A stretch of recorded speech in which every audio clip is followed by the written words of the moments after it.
हम सब ने अपने जीवन में किसी न किसी से तो डांट खाया है ना। हमारे माँ बाप ने, हमारे अध्यापकों ने, हमारे मालिकों ने हमें हमारे गलतियों के लिए डांटा होगा।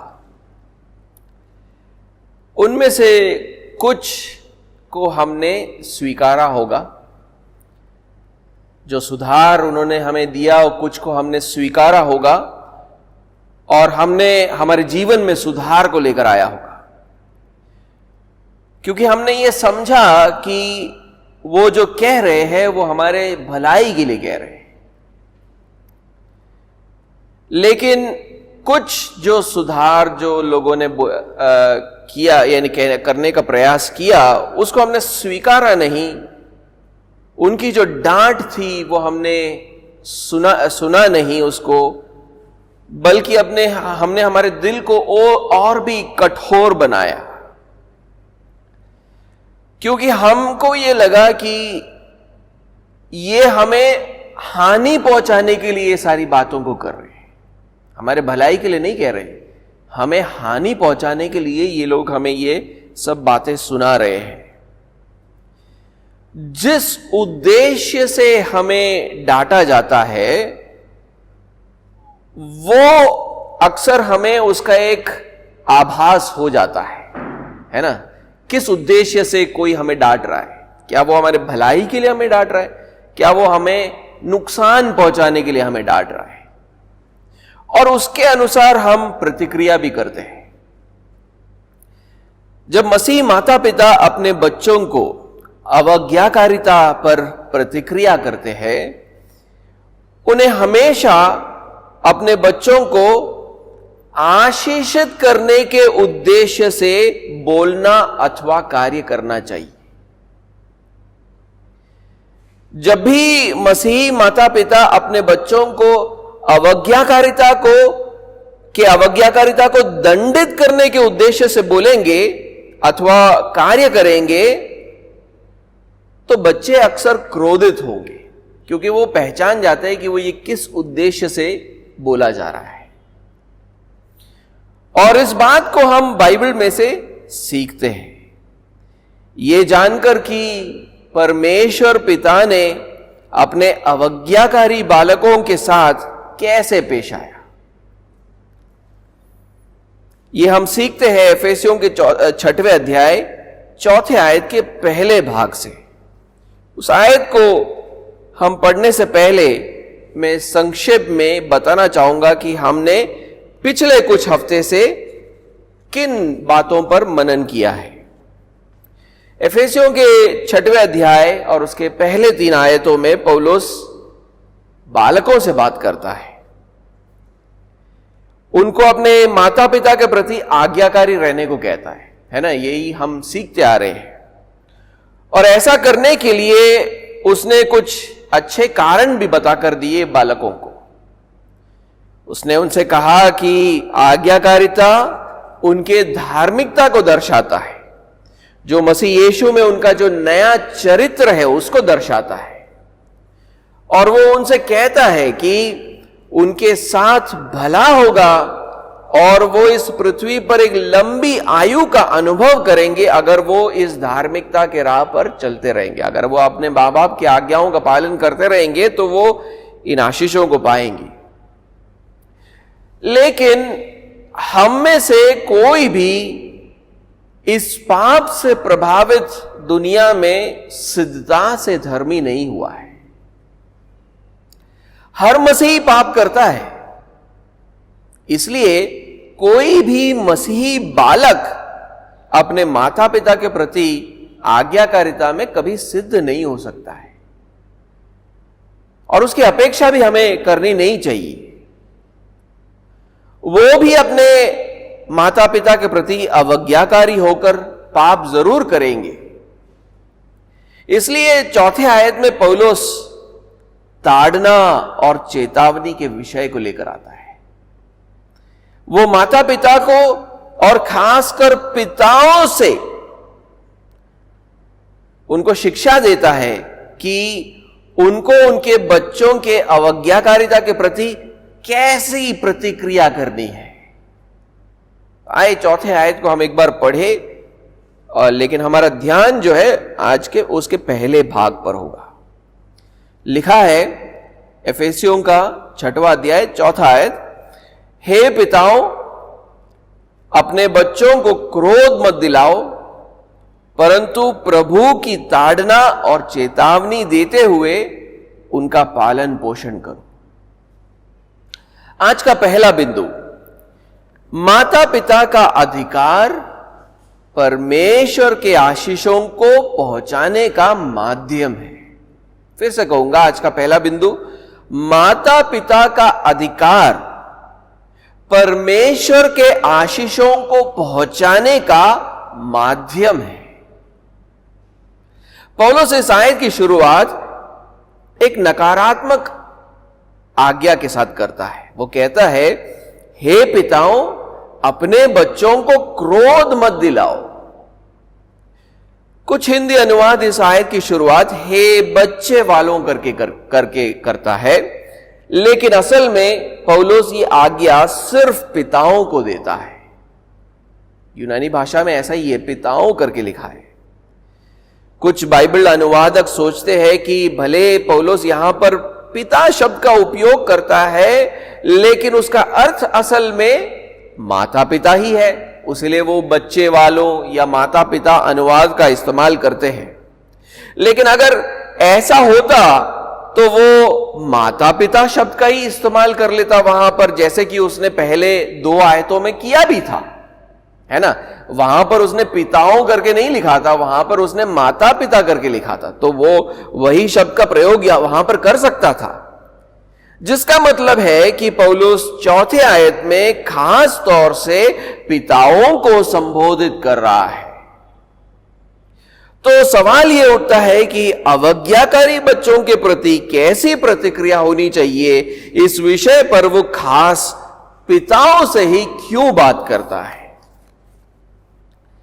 इफिसियों के इस संदर्भ के आधार पे हम ये तो कह सकते हैं कि बच्चों के जीवन पर पिताओं का सबसे बड़ा अधिकार होता है, क्योंकि हम ये सीखते आ रहे हैं कि बच्चों को माता और पिता दोनों के आज्ञाओं का पालन करना है ना। पिछले 2 हफ्ते हमने यही सीखा कि बच्चों को माता और पिता की आज्ञाओं का पालन करना है, लेकिन उसके पिछले खंड में हमने क्या सीखा था? हमने ये सीखा था कि उनकी माता को उनके पिता के अधीन रहना है ना। तो आखिर में कुटुंब का स्वामी कौन हुआ, है ना? वो पिता हुआ। तो एक मसीही घर के संदर्भ में बच्चों के जीवन पर पिताओं का सबसे बड़ा अधिकार होता है, लेकिन अधिकार के साथ साथ अधिकार के दुरुपयोग की संभावनाएं भी बढ़ जाती है। ये जानकर कि घर पर उनका सबसे बड़ा अधिकार है, मसीही पिता इस अधिकार का दुरुपयोग कर सकते हैं और अपने बच्चों के साथ दुर्व्यवहार भी कर सकते हैं। इसलिए पिताओं शब्द का इस्तेमाल वो वहां पर करता है। पिताओं शब्द पर वो जोर डालकर पौलुस 2 बातों को यहां पर कर रहा है। निश्चित रूप से वो सांसारिक पिताओं को तो संबोधित कर ही रहा है, लेकिन वो सांसारिक पिताओं के ध्यान को स्वर्गीय पिता की ओर ले जा रहा है कि हमारा स्वर्गीय पिता जो अपने सब बालकों के ऊपर है, देखो उसने हमारे साथ कैसा व्यवहार किया है। इसलिए वो वहां पर जो शब्द है पिताओं को लेकर आता है। तो स्वर्गीय पिता ने अपने बच्चों के साथ कैसा व्यवहार किया है, और इस पूरे पत्र में पौलुस ने लगातार एक ही उत्तर दिया है इस सवाल का कि पिता अपने बच्चों को आशीषित करता है। पूरे पत्र में आप पढ़कर देखोगे तो वो स्वर्गीय पिता, परमेश्वर पिता के बारे में यही बात करता है कि उसने हमें आशीषित किया है, उसने हमें आशीषित किया है। आए हम कुछ आयतों को पढ़े जो इस बात को स्पष्ट करता है। पौलुस इस पत्र की शुरुआत ही इस विषय से करता है। आइए हम एफेसियों के पहले अध्याय और उसके दूसरे आयत को पढ़ें। एफेसियों का पहला अध्याय दूसरा आयत, वहां लिखता है वो तो पहले अपनी पहचान देकर और किसको पत्र लिख रहा है वो बता, पहले आयत में वो सब बताता है। फिर देखिए दूसरे आयत में वो किस विषय से अपने पत्र को शुरू करता है। हमारे पिता परमेश्वर और प्रभु यीशु मसीह की ओर से तुम्हें अनुग्रह और शांति मिलती रहे। पौलुस की आशा यह है कि जब इफिसस के विश्वासी इस पत्र को पढ़े तब वह हमारे पिता परमेश्वर और प्रभु यीशु मसीह की ओर से क्या पाए? अनुग्रह और शांति के आत्मिक आशीषों को पाए। और अगले ही आयत में फिर देखो क्या कहता है। तीसरे आयत में पौलुस कहता है हमारे प्रभु यीशु मसीह के परमेश्वर और पिता का धन्यवाद हो कि उसने हमें मसीह में स्वर्गीय स्थानों में सब प्रकार की आत्मिक आशीष दी है।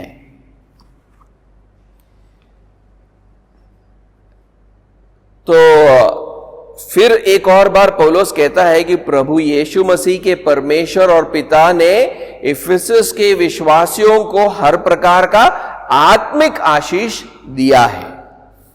लेकिन इस बार वो तीसरे आयत में वो एक और बात को जोड़ता है और जोर डालता है कि ये आशीषें इसलिए दी गई है क्योंकि इफिसस के विश्वासी मसीह में है ना। फिर से एक और बार पढ़कर देखे, हमारे प्रभु यीशु मसीह के परमेश्वर और पिता का धन्यवाद हो कि उसने हमें मसीह में स्वर्गीय स्थानों में सब प्रकार की आत्मिक आशीष दी है। वो मसीह में इसलिए है क्योंकि उन्होंने मसीह यीशु पर विश्वास किया है। जब हम विश्वास करते हैं तो हम मसीह यीशु में हो जाते हैं, हम उसके देह के अंग बन जाते हैं, है ना।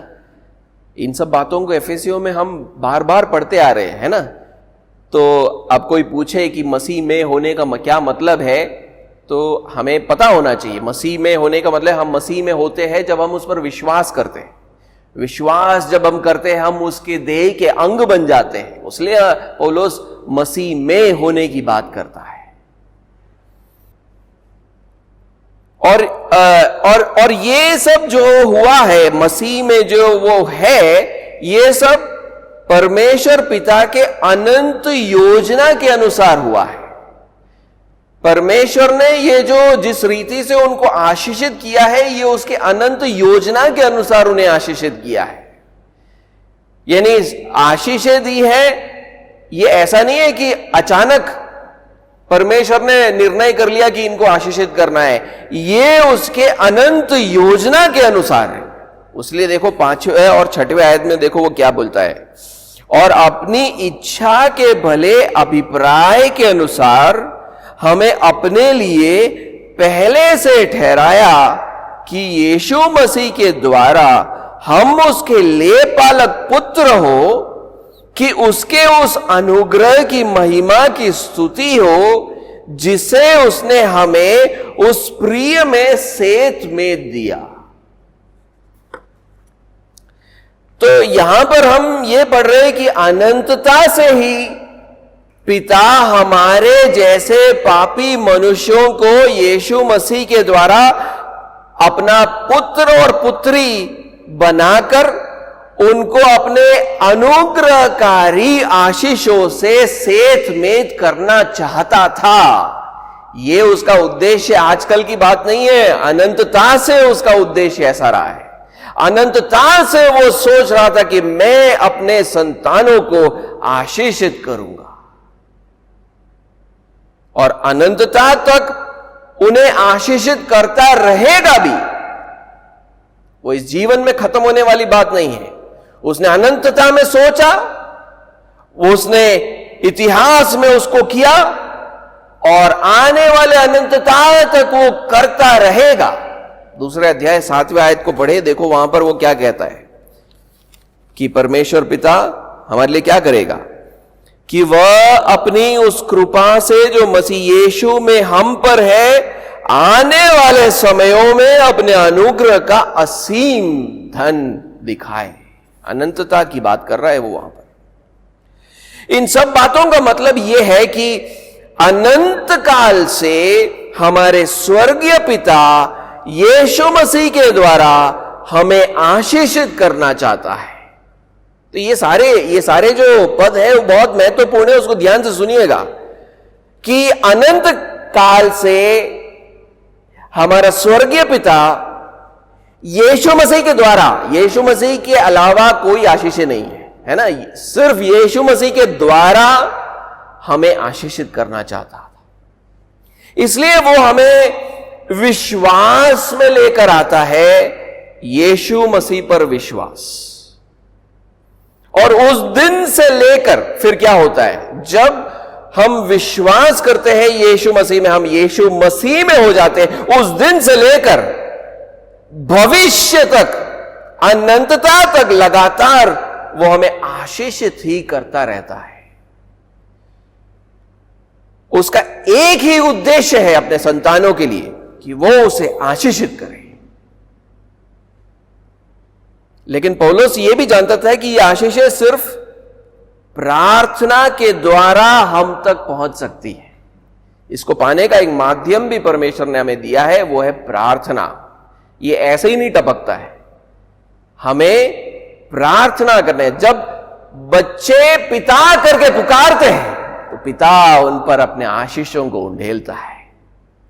इसलिए पौलुस लगातार पिता से प्रार्थना करता था कि वो कलीसिया को, अर्थात अपने बच्चों को आशीषित करे। इस पत्र को ही देख लो कि कितनी बार उसने इस कलीसिया के लिए प्रार्थना किया है। इफिसुस के कलीसिया के लिए उसके एक प्रार्थना को लिखा गया है एफेसियों के पहले अध्याय 17वें आयत में। देखो वहां पर वो क्या प्रार्थना करता है कलीसिया के लिए, कि हमारे प्रभु यीशु मसीह का परमेश्वर जो महिमा का पिता है, तुम्हें अपनी पहचान में ज्ञान और प्रकाश की आत्मा दे। वहां पर ऐसा होना चाहिए कि उसकी पहचान में, अपनी पहचान में नहीं, उसकी पहचान में ज्ञान और प्रकाश की आत्मा दे। पौलुस यहां पर प्रार्थना कर रहा है कि प्रभु यीशु मसीह के पहचान के द्वारा, यानी जब तुम यीशु मसीह को पहचान जाओगे, तुम यीशु मसीह पर विश्वास करोगे, उस विश्वास के द्वारा परमेश्वर आपको आशीषित करे। किस बात से? वो आपको ज्ञान और प्रकाशन की आत्मा को दे। ये एक और आशीष है जिसके लिए पौलुस प्रार्थना करता है कि मसीहों के पास ज्ञान और प्रकाशन या बुद्धि और प्रकाशन की आत्मा होनी चाहिए। क्यों? ताकि वो उद्धार के लिए परमेश्वर की योजना को वो समझ सके। देखिए आगे वो क्या बोलता है, 18वें आयत के दूसरे भाग से मैं पढ़ूंगा, 18वें आयत से दूसरे भाग से और 19वें आयत के पहले भाग तक पढ़ूंगा। वहां लिखा है बीच में कि अच्छा ये उद्देश्य है तुम्हारे, अगर तुम्हें बुद्धि और प्रकाशन की आत्मा प्राप्त होती है तो तुमको क्या होगा, तुमको क्या प्राप्त होगा, कि तुम जान लो कि उसकी बुलाहट की आशा क्या है और पवित्र लोगों में उसकी मिरास की महिमा का धन कैसा है और उसकी सामर्थ हम में जो विश्वास करते हैं कितनी महान है। तो परमेश्वर के योजना को आप समझ पाओगे अगर आपने बुद्धि और प्रकाशन की आत्मा को पाया है। दूसरे जगह पर पौलुस और भी अनेक आत्मिक आशीषों के लिए प्रार्थना करता है। वो परमेश्वर से प्रार्थना ही करता रहता है, अपने संतानों को तू आशीषित कर, अपने संतानों को तू आशीषित कर, अपने संतानों को तू आशीषित कर। तीसरे अध्याय को पढ़े, तीसरे अध्याय और उसके 16वें आयत से 19वें आयत तक हम पढ़े। देखिए वहां पर वो कैसे कलीसिया के लिए परमेश्वर से आत्मिक आशीष, और कितने आत्मिक आशीषों को वो वहां पर मांगता है, उसको आप पढ़कर देखिए। तीसरा अध्याय 16वें आयत से 19वां आयत, कि वह अपनी महिमा के धन के अनुसार तुम्हें ये दान दे कि तुम उसके आत्मा से अपने भीतरी मनुष्य में सामर्थ, एक आशीष वहां पर हो गया, सामर्थ पाकर बलवंत, एक और आशीष, बलवंत होते जाओ और विश्वास के द्वारा, विश्वास में मजबूत होते जाओ, एक और आशीष, और विश्वास के द्वारा मसीह तुम्हारे हृदय में बसे, एक और आशीष, पर मैं यीशु मसीह की उपस्थिति, कि तुम प्रेम में जड़ पकड़कर, एक और आशीष, प्रेम, और नींव डालकर, है ना, वहां पर एक और आशीष, सब पवित्र लोगों के साथ भली भांति समझने की शक्ति, एक और आत्मिक आशीष वहां पर पाओ कि उसकी चौड़ाई और लंबाई और ऊंचाई और गहराई कितनी है, और मसीह के उस प्रेम को जान सको। ज्ञान, वहां पर वो एक और आत्मिक आशीष, जो ज्ञान से परे है, कि तुम परमेश्वर की सारी भरपूरी तक परिपूर्ण हो जाओ। यानी वो प्रार्थना करता है कि तुम परमेश्वर के आशीषों से परिपूर्ण होते जाओ।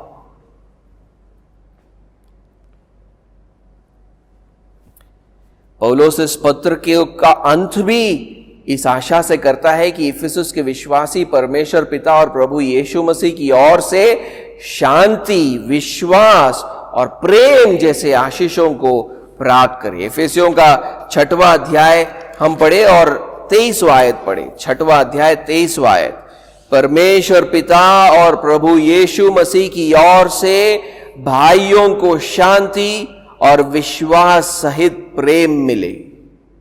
वहां पर कितने आत्मिक आशीषों को वो मांगता है, देखिए वहां पर कि आपको शांति प्राप्त हो, विश्वास, प्रेम, ऐसे आत्मिक आशीषों को वो वहां पर मांगता है। तो स्वर्गीय पिता के हृदय की रुचि हर समय यही होती है कि वो अपने बच्चों को आशीषित करे। अनंतता से अनंतता तक उसके हृदय की रुचि यही रही है कि यीशु मसीह के द्वारा वो अपने बच्चों को आशीषित करे। जब वो अवज्ञाकारी होते हैं तब भी उसके हृदय में कोई और सोच नहीं आता है, वो यही सोचता है कि मैं उनको कैसे आशीषित करूं। तब भी वो उन्हें आशीषित ही करना चाहता है। और इस प्रकार के आशीष में राज्य को स्थापित करने के लिए उसने क्या किया, परमेश्वर ने मसीह के अधिकार को पतियों और पिताओं के हाथों में सौंपा। बोला कि तुम्हारे द्वारा मैं अपने संतानों को और आशीषित करूंगा।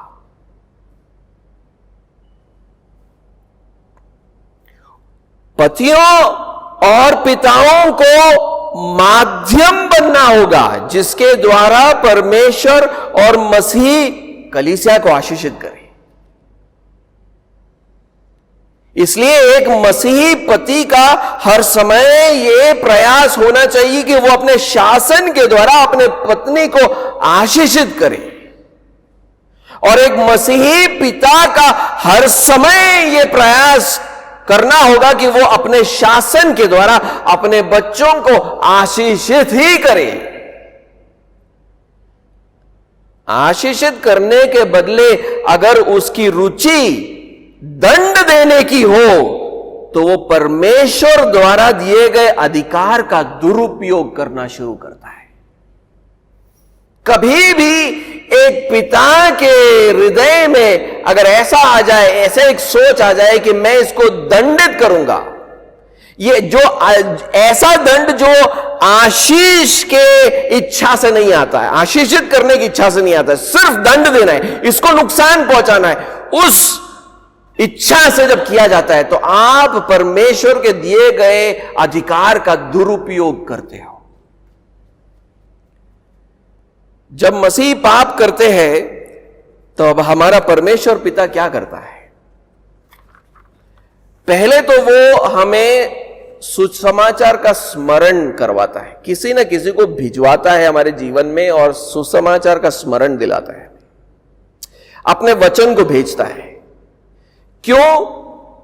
ताकि हम अपने पापों से मुंह फेरें और यीशु मसीह के दिखाए हुए मार्गों पर हम फिर से चलना शुरू करें। तो हम जब पाप करते हैं तो परमेश्वर पिता फिर से एक तरीके से अपने आशीषों को ही भेजता है। क्या करता है? वचन को भेजता है, और ताकि क्यों? इस इच्छा से कि आप जो है पश्चाताप करें और विश्वास करें, यीशु मसीह के मार्गों पर फिर से चलना शुरू करें। फिर वो हमें पश्चाताप और यीशु पर विश्वास प्रदान भी करता है। सिर्फ मांगता नहीं है, वो प्रदान भी करता है।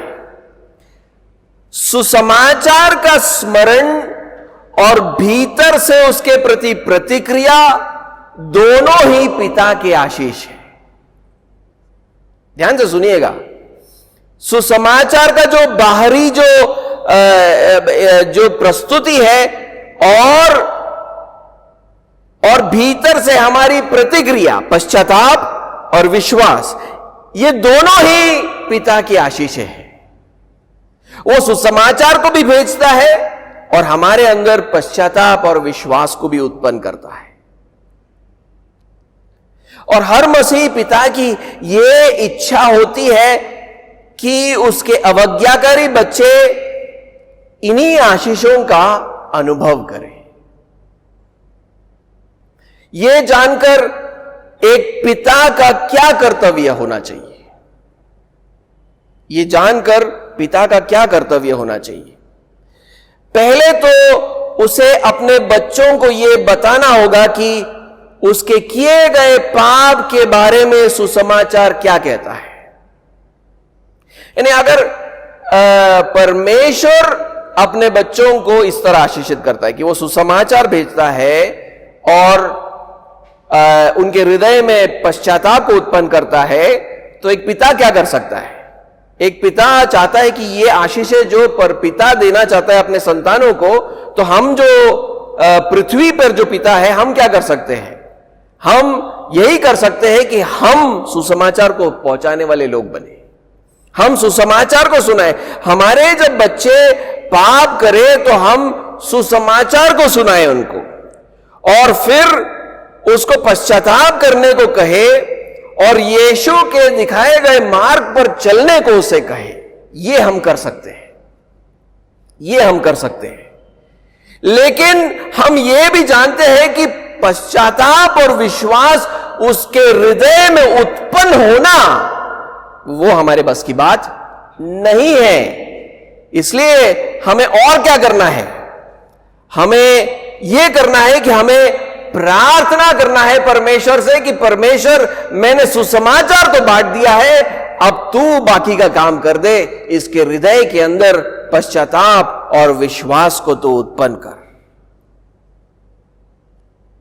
और तब परमेश्वर उसके बेटे को पश्चाताप में लेकर आएगा और यीशु मसीह की तरह जीने में उसे मदद करेगा। ऐसा सांसारिक पिता चाहता है कि उसका बेटा परमेश्वर पिता से आशीषित हो। वो जानता है कि वो खुद परमेश्वर के हाथों में केवल एक माध्यम है। हमें यह जानने की जरूरत है, हमें सांसारिक पिताओं को यह जानने की जरूरत है कि हम परमेश्वर के हाथों में केवल एक माध्यम है जिसके द्वारा परमेश्वर अपने संतानों को आशीषित करना चाहता है। ऐसे पिता परमेश्वर द्वारा दिए गए अधिकार का ईमानदारी के साथ इस्तेमाल करते हैं। वो स्वर्गीय पिता के योजना और उद्देश्य के विरोध में कार्य कभी नहीं करते हैं। परमेश्वर पिता का उद्देश्य है आशीषित करना। हम कौन होते हैं कि हम दंडित करें? हमारा उद्देश्य भी यही होना चाहिए जो परमेश्वर पिता का उद्देश्य है, कि हम उसको आशीषित करें। तो यह मेरा पहला पॉइंट है कि हम जो है परमेश्वर पिता के हाथों में एक माध्यम है उसके आशीषों को पहुंचाने के लिए। दूसरा बिंदु, माता पिता के अधिकार का दुरुपयोग नहीं होना चाहिए। माता पिता के अधिकार का दुरुपयोग नहीं होना चाहिए। अवज्ञाकारिता के प्रति प्रतिक्रिया करने के लिए अगर इस तरीके के अलावा, यानी हमने जो जिस तरीका जो एक सांसारिक पिता स्वर्गीय पिता के योजना को समझकर जिस तरह वो प्रतिक्रिया करता है, उस तरीके के अलावा अगर कोई और तरीका अपनाता है अनजाने में ये या जानकर, तो वो पिता अपने बच्चों के को आशीषित करने के बदले वो उन्हें हानि पहुंचाएगा। यानी हम सुसमाचार नहीं सुनाएंगे, हम अपने बच्चों को पश्चाताप की ओर बुलाएंगे नहीं, हम उनको यीशु मसीह के मार्ग को नहीं दिखाएंगे, लेकिन इसके अलावा बहुत सारी चीजों को हम करने का प्रयास करेंगे, तो आप सोच तो रहे होगे अच्छा होगा, लेकिन नहीं, आप अपने बच्चों को सिर्फ हानि पहुंचाओगे। क्योंकि वो अपने बच्चों को परमेश्वर का वचन नहीं सुनाते हैं, अपने बच्चों का हृदय परिवर्तित करने के लिए परमेश्वर पर भरोसा नहीं कर रहे हैं। संक्षिप्त में बोलो तो परवरिश करने के लिए वो परमेश्वर पर भरोसा ही नहीं कर रहे हैं, बल्कि अपने बच्चों को अवज्ञाकारिता को अपने ही ढंग से सुलझाने का प्रयास कर रहे हैं। ऐसे पिता धीरे धीरे क्या होंगे? निराश और क्रोधित होते रहेंगे, क्योंकि अपने ही बल से एक पापी मनुष्य के मन को परिवर्तित करने का प्रयास कर रहा है। वो एक पापी मनुष्य का मन परिवर्तित कैसे होता है? सुसमाचार सुनाने से ही हो सकता है ना, और तो कोई तरीका नहीं है। तो हम जब अपने पापी बच्चों के मन को परिवर्तित करने का प्रयास करते हैं सुसमाचार के अलावा कोई और तरीके से, तो हम उसमें सफल होंगे? हम उसमें सफल हो ही नहीं सकते। हम कोई भी तरीका अपना ले, हम उसमें सफल नहीं हो सकते हैं। और अपने बच्चों को आशीषित करने के बदले हम उनको नुकसान पहुंचाएंगे। उदाहरण के लिए ऐसे जो पिता जो अलग अलग दूसरे तरीके अपनाते हैं, वो आखिर में कैसे पिता बन जाते हैं? वो लगातार गलती ढूंढने वाले पिता अक्सर बन जाते हैं।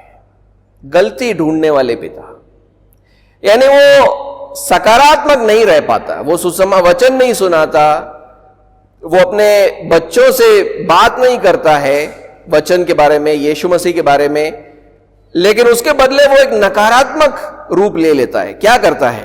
वो हमेशा उनके गलतियों को ढूंढने का प्रयास करता है। तो उनके बच्चे अक्सर कहते हैं, बस करो डैड, बार बार इन बातों को बोलते रहने की जरूरत नहीं है, आपने एक बार बोल दिया तो मैंने सुन लिया, है ना। अक्सर हम लोग अपने पिता पर क्रोधित होते हैं ना। कुछ पिता ऐसे होते हैं जो हमेशा गलती ढूंढते रहते हैं कि तुम्हारे में ये गलती है, तुम्हारे में वो गलती है, तुम्हारे में ये गलती है। और बच्चे भले बोले ना बोले, उनके मन में यही होता है, बस करो डैड, बार बार बार बार ये गलती मुझे सुनाते रहने की जरूरत नहीं है, आपने जब पहली बार बोला तो मैंने उसको सुन लिया था। अक्सर ऐसे पिता दोषी ठहराने लगते हैं अपने बच्चों को। उनका स्वभाव जो है कंडेमिंग एटीट्यूड आ जाता है उनके अंदर, दोषी ठहराने लगते हैं। अपने बच्चों के बारे में कहने लगते हैं, ये लड़का कोई काम का नहीं है। कहने लगते हैं, ये कभी नहीं बदलेगा, नर्क में जाएगा। ऐसी बातों को ऐसे पिता करने लगते हैं। या फिर अत्यधिक मांग करने वाले पिता बन जाते हैं। अत्यधिक मांग यानी बहुत ही ज्यादा डिमांडिंग पिता बन जाते हैं। बच्चे अक्सर बोलते हैं, मेरा डैड बहुत ही ज्यादा डिमांडिंग है, हमेशा कहते रहते हैं ये करो वो करो, लेकिन कभी मुझसे बात नहीं करता है ना, मुझसे कभी बैठकर बात नहीं करता है। अगर मैं अपने मार्क्स लेकर चले जाऊं, मैं बड़े खुशी से अपने उसके पास जाऊं कि मुझे 50 में से 48 मार्क मिल गए, तो वो मुझे कंग्रेचुलेट नहीं करेगा, वो यही पूछेगा कि 2 मार्क कहां गए।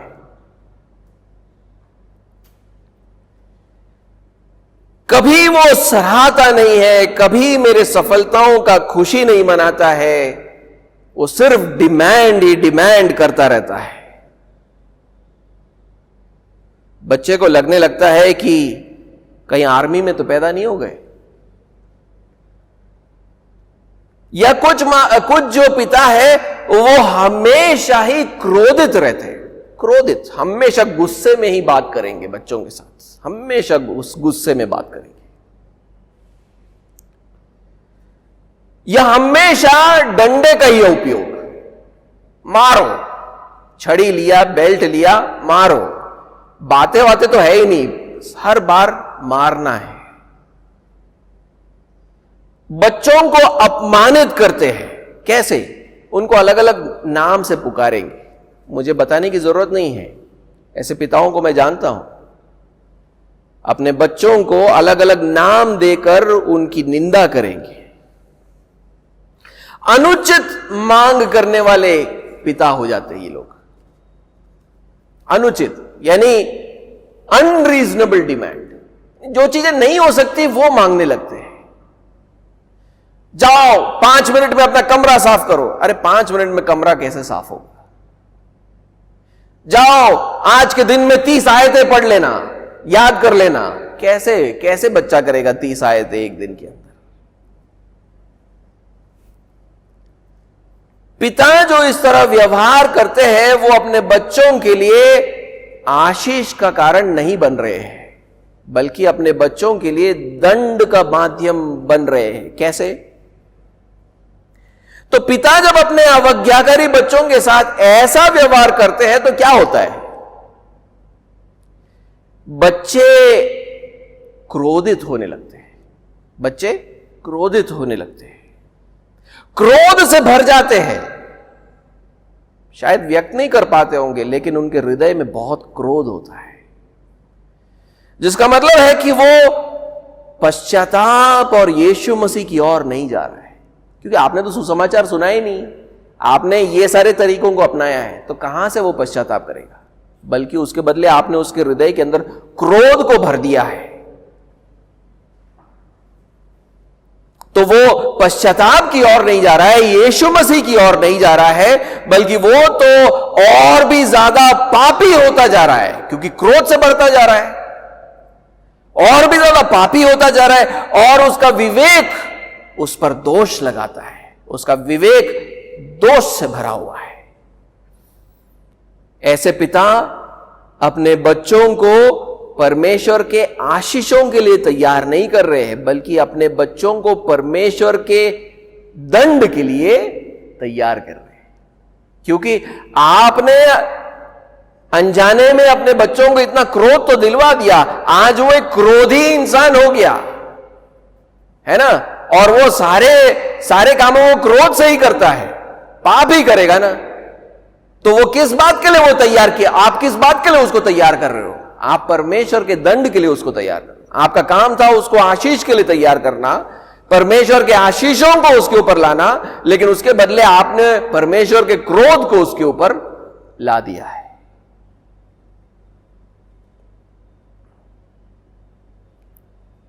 और ऐसे मसीह पिता जो अपने अधिकार का दुरुपयोग करते हैं, उनसे प्रभु यीशु मसीह प्रसन्न नहीं होता है, क्योंकि वो यीशु मसीह के अधिकार का दुरुपयोग कर रहे हैं। इसीलिए पौलुस 4 आयत के पहले भाग में कहता है, हे पिताओं, अपने बच्चों को क्रोध मत दिलाओ।